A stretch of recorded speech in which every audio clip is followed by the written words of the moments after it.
Chers frères et sœurs, Assalamu alaikum wa rahmatullah wa barakatuh. Le thème que nous abordons aujourd'hui est la patience, la voie vers le succès. Le monde de nos jours est gagné par l'ivresse de la vitesse. Cela est en grande partie dû à l'usage généralisé des nouvelles technologies, car celles-ci nous entraînent à notre corps défendant dans une culture de l'instantanéité, de la vitesse, de la multitâche en un même instant, ce qui conduit à une sorte de déréglementation grave en conséquence dans la façon de penser et d'agir.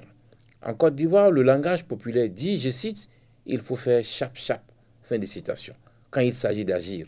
On parle même de la génération actuelle comme étant la génération chap-chap, pour qui tout doit se faire et obtenir dans l'immédiat, dans l'instant.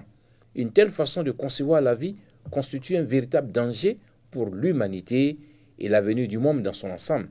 Allah ne met-il pas en garde contre l'éventualité de perdition de l'homme s'il ignore 4 choses comme évoquées dans la sourate 103, le temps.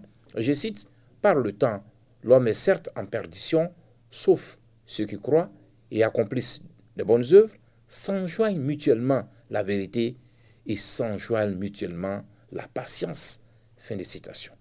La patience est une chose difficile à mettre en œuvre, car elle demande une grande force, une grande énergie intérieure.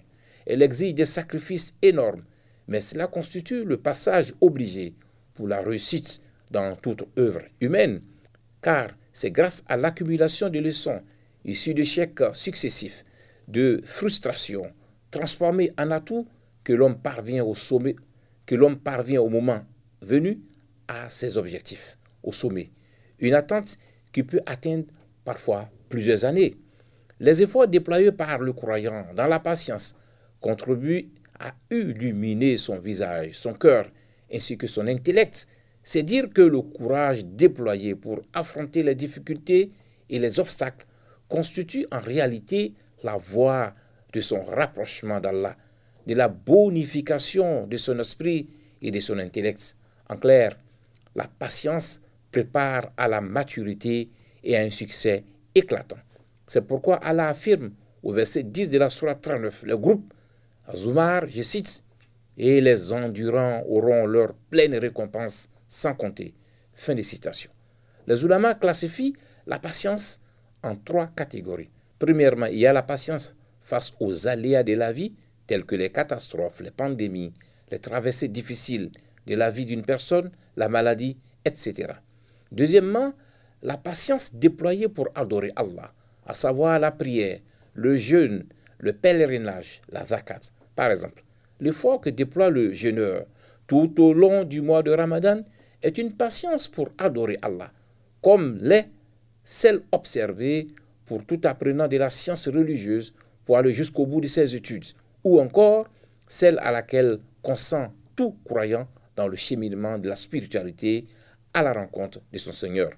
Troisièmement, la patience pour résister aux tendances à la désobéissance à Allah, à savoir résister aux tentations, aux privations, dans le but d'obéir à Allah. Dieu seul sait combien cela devient de plus en plus difficile de nos jours avec la valeur prépondérante du matérialisme. En somme, la patience et l'adoration sont les faces d'une même pièce. Ainsi, la patience s'acquiert concomitamment en persévérant dans l'adoration d'Allah ou en consentant à des sacrifices pour Allah. En effet, Allah nous y exhorte au verset 45 de la sourate 2, la vache, et je cite, « Il cherchait secours dans l'endurance et la salate. Certes, la salate est lourde et dure obligation, sauf pour le humble. » Fin de citation. Selon Abu Huraira, le prophète sallam a dit, je cite, « Il n'est pas une fatigue ou une maladie ou un souci ou une peine ou un mal ou une angoisse qui touche le musulman jusqu'à l'épine qui le pique sans qu'Allah ne lui efface à cause de cela une partie de ses péchés. » Fin de citation. Comme on le voit, la patience et adoration et donne une issue favorable à toute difficulté, qu'Allah nous aide à être patients. Amin. Ya Rabbi.